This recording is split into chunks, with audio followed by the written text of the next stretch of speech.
All right. Hello and welcome, everyone. I'm happy to see you all here again today. And I am going to ask Joe Zeker, are you here? I don't see you, but that doesn't mean you're not here. Are you here maybe by phone?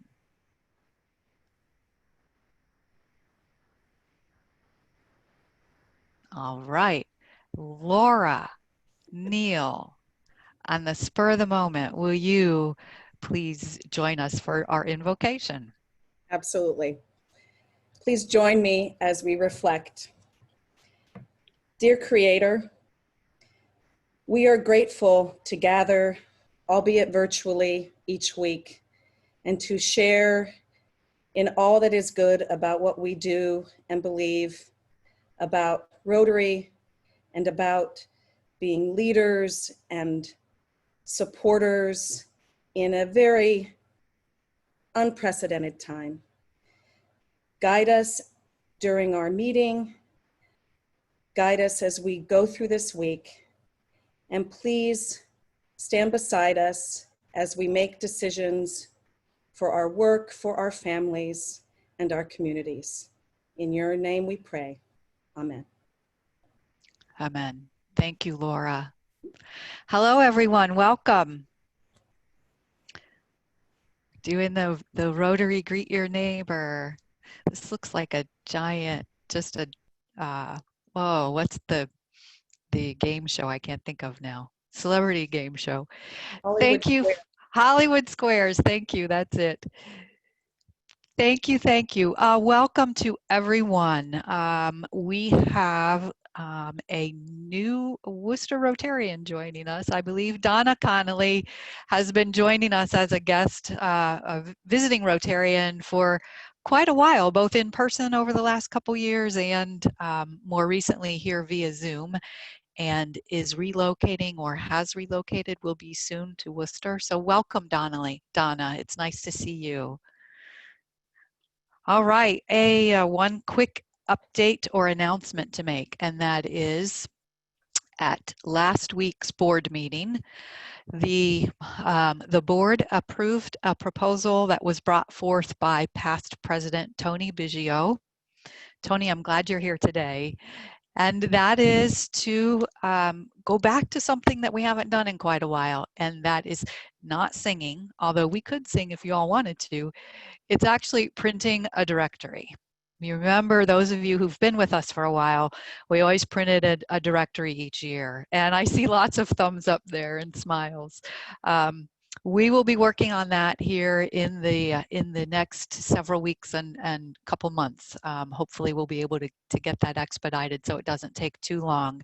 But what it means is that I'm asking you all to please verify your contact information in Club Runner. If you are familiar with getting into Club Runner and accessing that, make sure we have your information correct and add a photo of yourself, or if you want to update a photo, which I just did over the weekend. I realized the photo that was there of me was when I joined some 15 years ago, and few changes since then.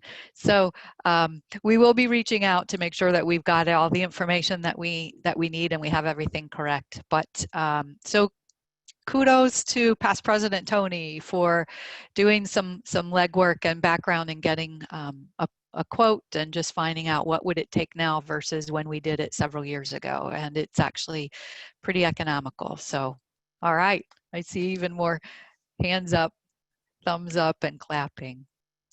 All right, that's it for announcements. I am going to turn things over to Secretary Lynn to introduce today's program. Laura Neill has been the executive director of Ohio Light Opera since 1998. Prior to that, Laura was the business and box office manager. OLO is the resident professional company of the College of Wooster, entering its 42nd summer season in 2020.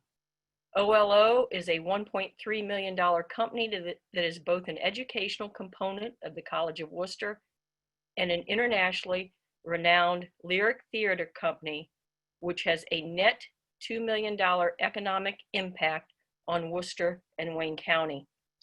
Laura oversees the overall and daily operations of the Ohio Light Opera, including budget, fundraising, and personnel.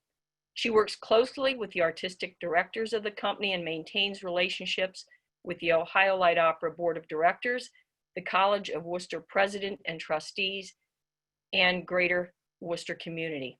Laura received her Bachelor of Arts from the College of Wooster with a major in English. She is a Master of Arts in Scandinavian Studies from the University of Minnesota, and she and her husband John have 2 children, Emily, who's 24, and Jack, who's 20. And for me, one of the best things about Rotary is the opportunity to meet people that I would not have connected with in any other way. And Laura is a great example of that. Several years ago, we were sitting at the lunch table, and during the conversation, my mom, coming from England, led her to ask if I'd ever watched the series Downton Abbey. No, but since it was free on Amazon Prime, I was ready to give it a try. Well, since then, I've watched the entire series twice. And when the movie came out, who did I call? Laura Neill. So we went to the movies together. So really, whether it's in person, emailing, calling, you know, I think let's keep connected as Rotarians, because I think that's what makes Worcester Rotary very special. So welcome, Laura, to the Rotary Zoom podium. Thank you. Thank you so much, both Kim and Lynn, to allow me to share a bit about Ohio Light Opera during what really is a very strange year and summer. I'd first like to start, and I'm going to do the share screen option from here. I have backup with Kim. I'd like to start with an introduction we used on May 23rd when we announced to the world that we were going to have a virtual festival. And this includes a brief number from a show called The Cabaret Girl. I have a personal introduction in it, and there's also a clip from 2014 that I've added to it with our lead baritone, Ted Christopher. Now, many of you have probably had the opportunity to meet Ted. He and his family purchased a home on Scoville Avenue, and their children, their 3 children, have grown up in Worcester. So I've added this 2014 Pirates so that you all can see what, it's kind of a preview for what is to come in 2021, or what would have been, I guess, in 2020. So I am going to hit my share screen. Okay. And you might need to turn up your speakers a bit, and maybe even also the light. Sometimes these videos are a little dark. Here we go.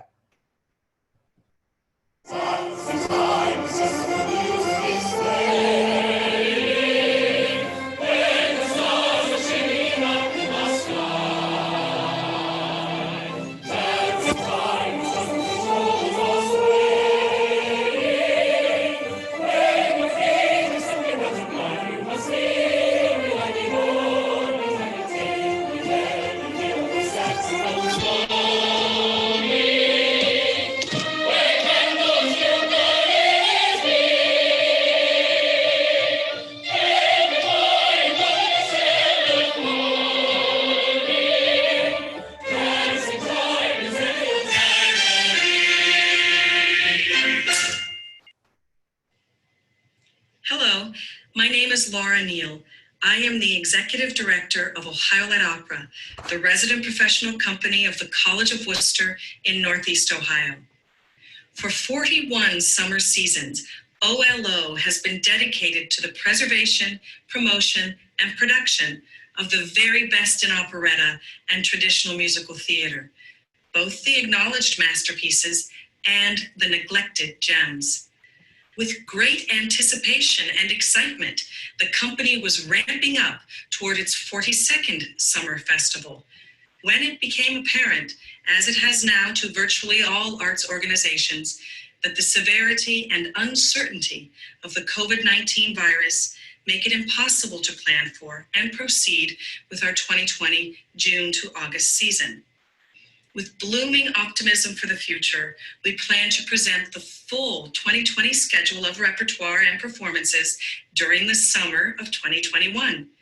We are greatly appreciative of the outpouring of understanding and support extended by our patrons, friends, and business partners in recent weeks. It is important during these challenging times to keep engaged by those cultural pursuits that bring us so much joy.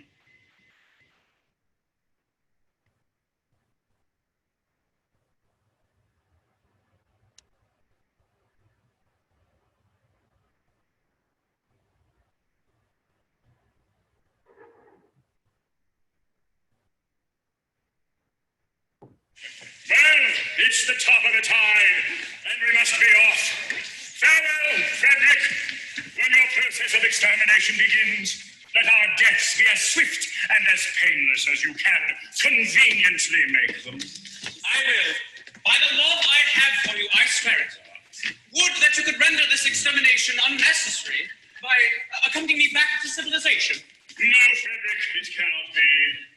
I don't think much of our profession, but contrasted with respectability, it is comparatively honest.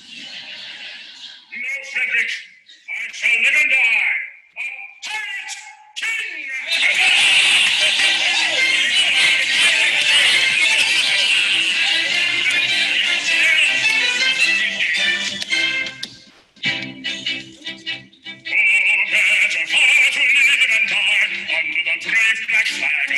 Then play a sanctimonious part with a pirate head and a pirate heart. Away to the cheating world go you, where pirates all are well to do. But I'll be true to the song I sing, and live and die a pirate king. For I am a pirate king, and it is a glorious thing to be a pirate king, for I am a pirate king, and it is a glorious thing to be a pirate king. It is a glorious pirate king,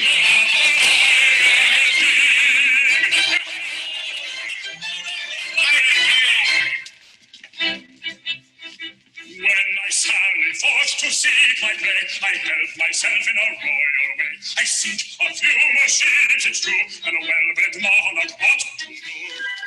But many a king on a first-class throne, if he wants to call his crown his own, must manage somehow to get through more dirty work than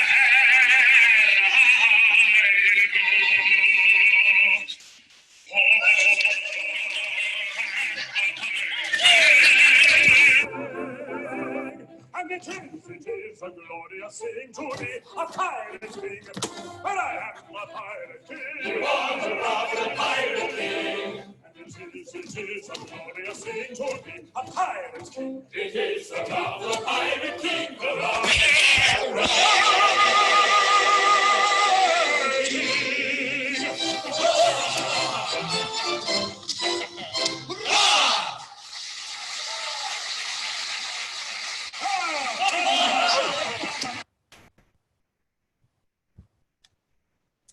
So on March 31st, in coordination with the College of Wooster and Ohio Light Opera's Board of Directors, after monitoring for several weeks the spread of COVID-19, we did heed the recommendations of the state of Ohio, health organizations, and civil authorities, and postponed our summer festival season, which was to be June 13 through August 8. In 40 years, we've staged over 300 productions, and more than 750,000 people have attended our performances. So the Ohio Light Opera has become the forerunner in the summer festival performance industry, for which we have received both national and international recognition. Wooster is a destination location each summer for thousands of people who enjoy theater and what our community has to offer. Of course, the decision to postpone the season was unprecedented in our company's history, and OLO is unlike many summer companies. With close to 20,000 attendees each year coming to Wooster, ticket sales do account for a significant majority of the company's operating budget. One reason we need to present up to 60 performances each summer. So the season list of shows and the total number of performances are usually a delicately balanced optimization for ticket revenue while supporting OLO's mission. We made the decision in March as it was putting tremendous pressure on our ability to forecast ticket demand. Added to this reality was our, of course, deep concern for those longtime patrons who travel from around the world to attend our festival. In March, of course, they were very reluctant to purchase tickets.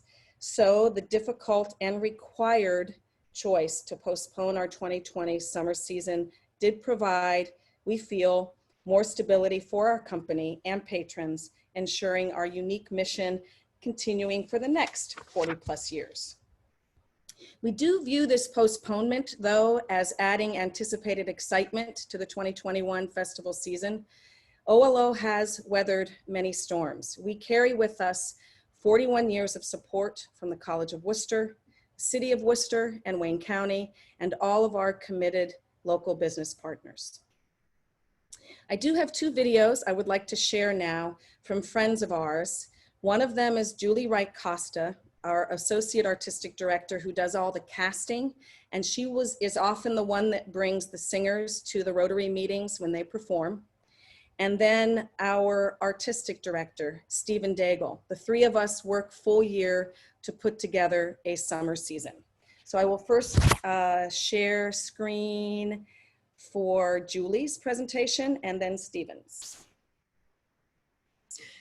Hello. Oh.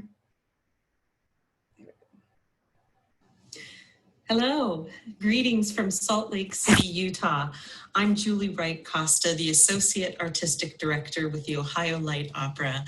I send my very best to all of you and offer my sincere appreciation to the Rotary Club of Wooster for your tireless service to the Wooster community, the Northeast region of Ohio, and beyond. I've lived in Wooster for at least 3 months out of every year for the last 30 years and dearly love this community. Though this year we are physically distant, we are certainly not socially distant.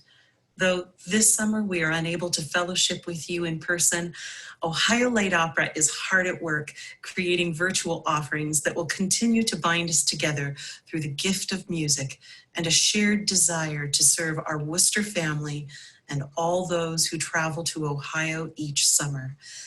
My commitment, our commitment, remains strong in solidarity with all of you. Thank you for your goodwill and incredible service. I look forward to being with you again in person next summer. As W.S. Gilbert wrote in Iolanthe, it's love that makes the world go round.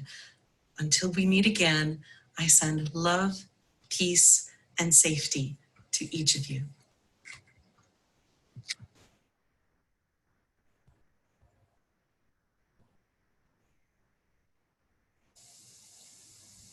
Greetings from Rochester, New York.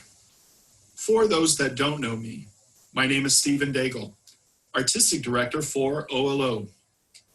I never thought I would be at the start of the official summer addressing you remotely. There is so much that I'm missing because of this unusual summer. As someone who works year-round on the preparation of the season, I anticipate with joy the art I get to create in Wooster during the summer. However, what I miss most of all at this moment is the Wooster community. I have worked with this company since 1990. It is my second home. I've raised a daughter here in Wooster, and now she is attending the College of Wooster.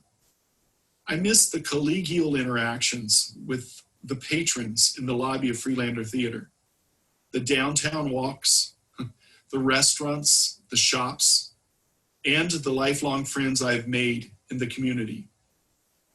Community organizations like Rotary are valuable representations of why the Wooster community is unique and special to those that experience this Midwest town. For our company, you are an essential part of why OLO has been recognized as the leading producer and performance company of traditional lyric theater. I don't take this for granted. You share in our successes. It's something we can all be proud of within the Wooster community.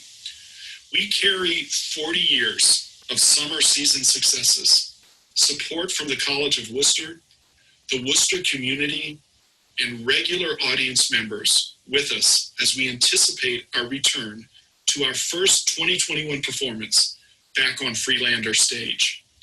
Like many other performance companies, your support, understanding, generosity are needed now and in the future more than ever. I wish you and your family good health, and I can't wait to see you next summer.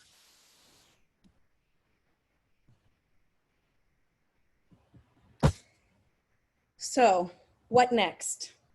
We wait to find out what the college will do in spring of 2021. We should know this in the fall. And what Ohio's governor will allow regarding congregating. As you can imagine, when year-round planning is required, timing is everything. As of June 2020, as part of Ohio's plan to prevent the spread of COVID-19, movie theaters, performance theaters, and indoor concert and music halls remained closed. Movie theaters were permitted to reopen June 10, and outdoor theaters were permitted to reopen June 19. As I've mentioned, as many of you know, we are part of the College of Wooster, so our decision for 2021 will hinge on both the state's decision for college and universities, as well as performing arts companies.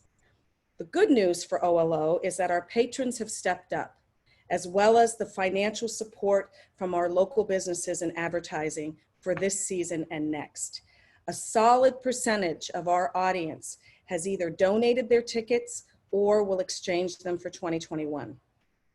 We did take a significant step in paying for both preseason work and offering stipends to many of our staff who were to be here this summer.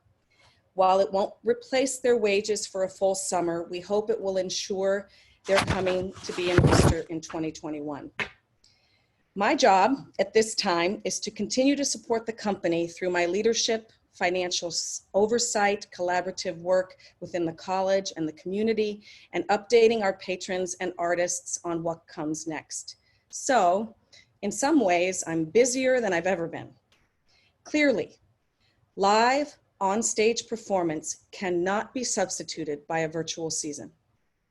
Our technology abilities, however, have been enhanced, and that's one of the positive results at this time. But with our audiences and not visiting this wonderful city this summer, there's a void. And I know we community members miss our theater-going guests as well as our OLO company summer residents. I do have one more video to share. This is what we launched also on May 23rd, a Zoom a cappella number entitled Hail Poetry from the Pirates of Penzance, presented by our 2020, hopefully 2021 cast.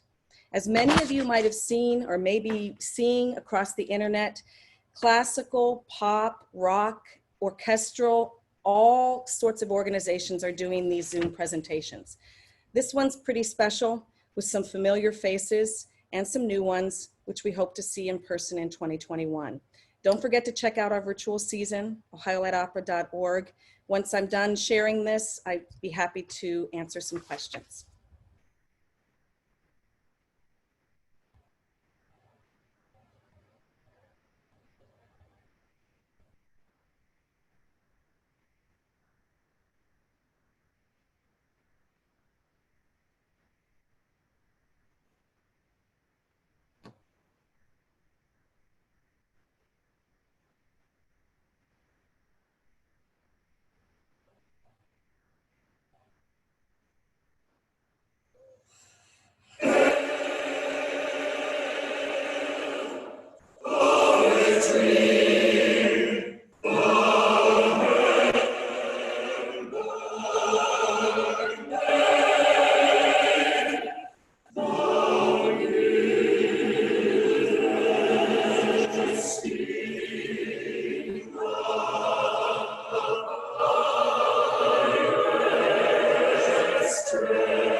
Thank you.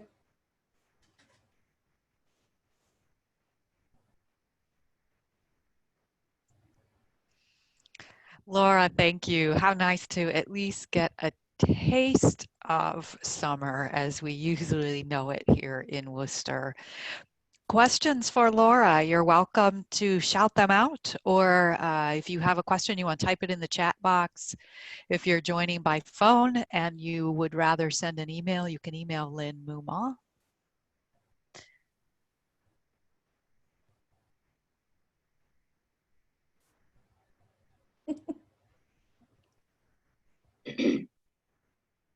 Laura, how are you seeing the virtual performances working out? Can you tell how many people are listening to them?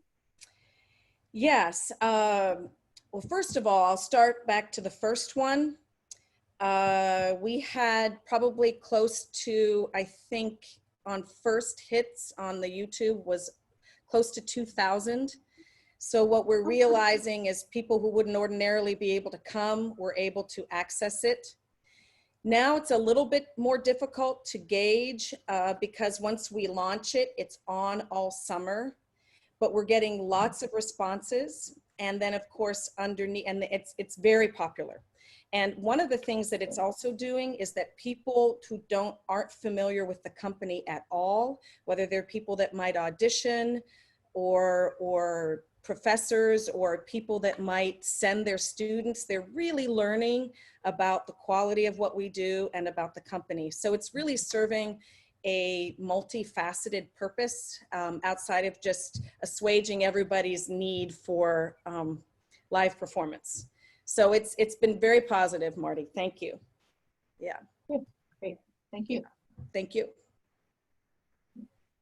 As a follow-up to that, Laura, are you able to track who's online or that data so you'll know if that has an impact on maybe your sales or your auditions next year?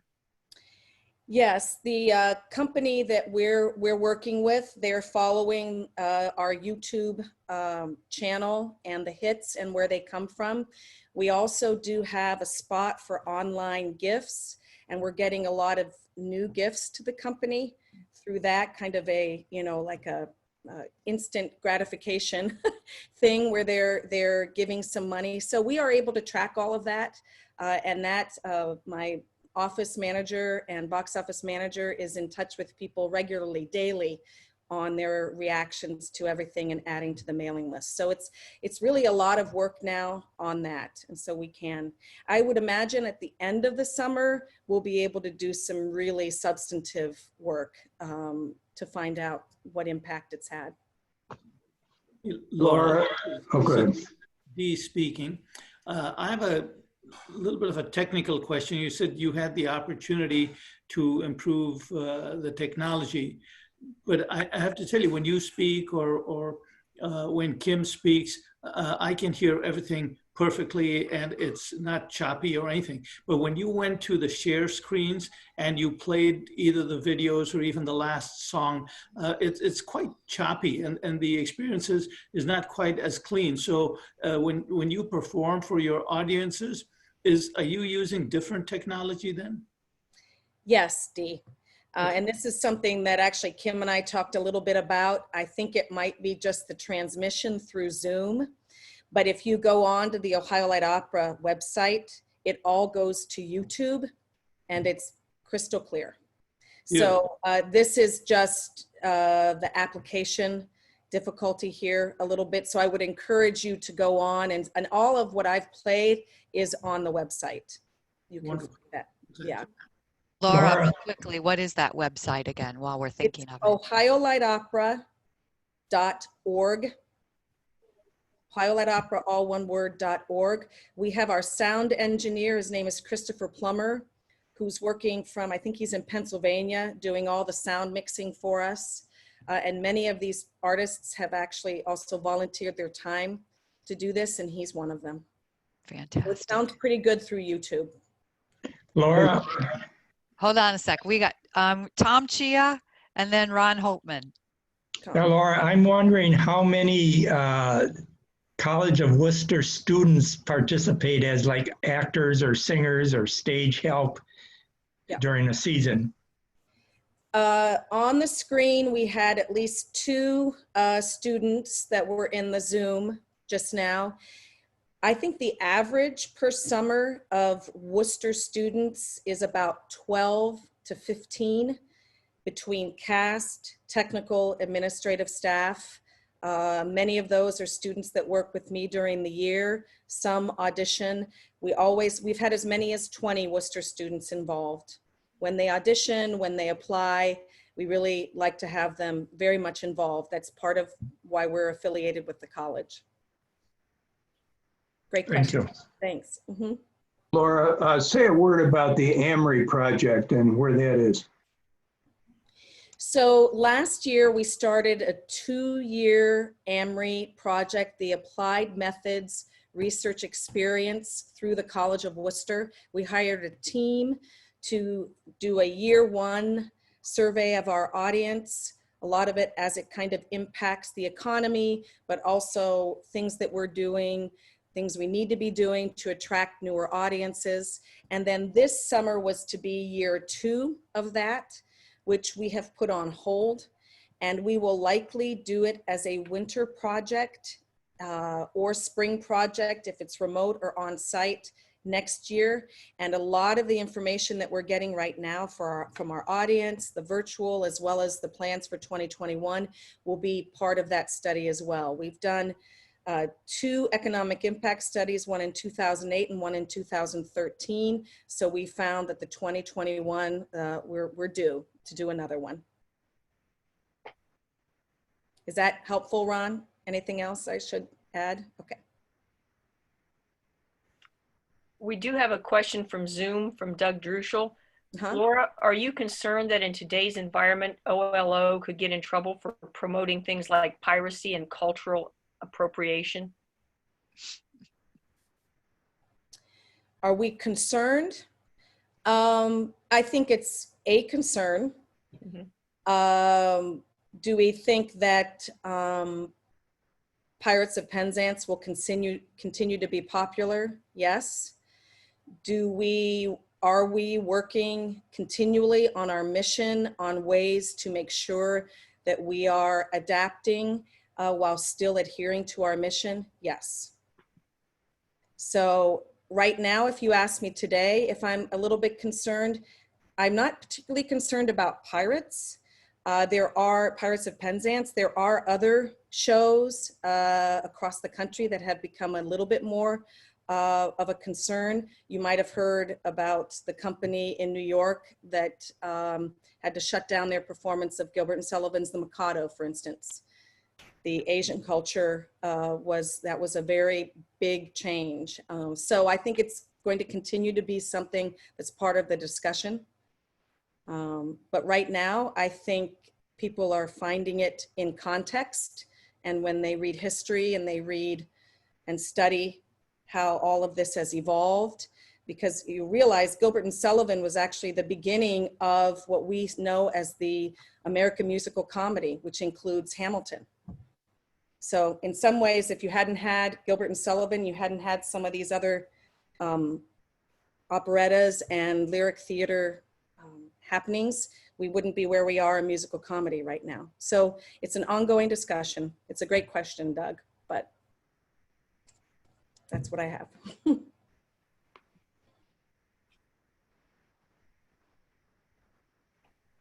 Okay. Other questions?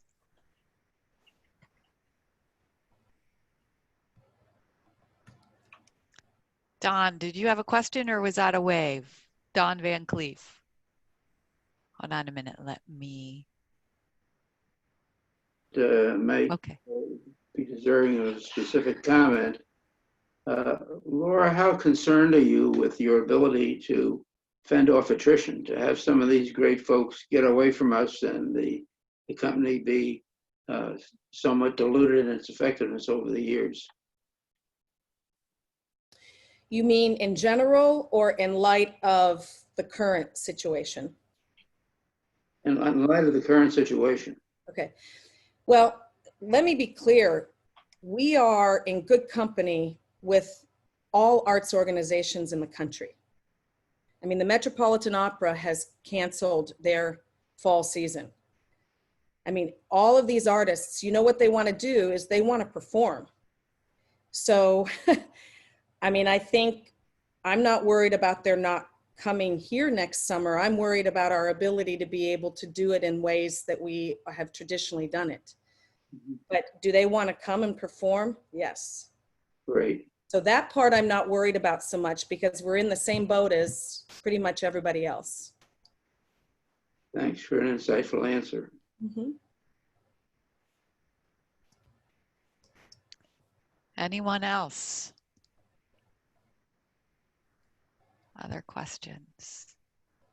Well, I'm just very grateful for everybody listening in today. And this is a little strange, but it's also a great way to see everybody's faces. And I thank you very much for the opportunity to be here. Thank you, Laura. This was good information. Thank you. And it sounds like the results are yet to come, but it sounds like that a silver lining might be expanding the audience of those folks who know about Ohio Light Opera, just because of the online presence and the way that spreads so easily now. Hopefully. I like to look at it that way. Yes, yes. All right, thank you so much. All right, everyone, next Monday, coming up a week from today, we will have our leadership transition, and in which I will share briefly a review of some of the highlights of this year. But more importantly, I will be handing off to President-elect Justin Starlin at the time. We will be doing that here virtually. The handoff is very real, so that will happen. And beyond that, we will have one more virtual meeting for sure. And excuse me, then the future of meetings is yet to be determined, but we're hoping to be able to get back in person and do a combination of the Zoom, making that available as well. But more to come. We have to wait for the additional directives from our state. And hopefully things will progress in a positive way. So with that said, here in the fourth week of the month, I will remind us all of our four-way test, and especially the fourth question for the fourth week of the month. And that is, will it be beneficial to all? It's great to see you. Thank you all. We stand adjourned.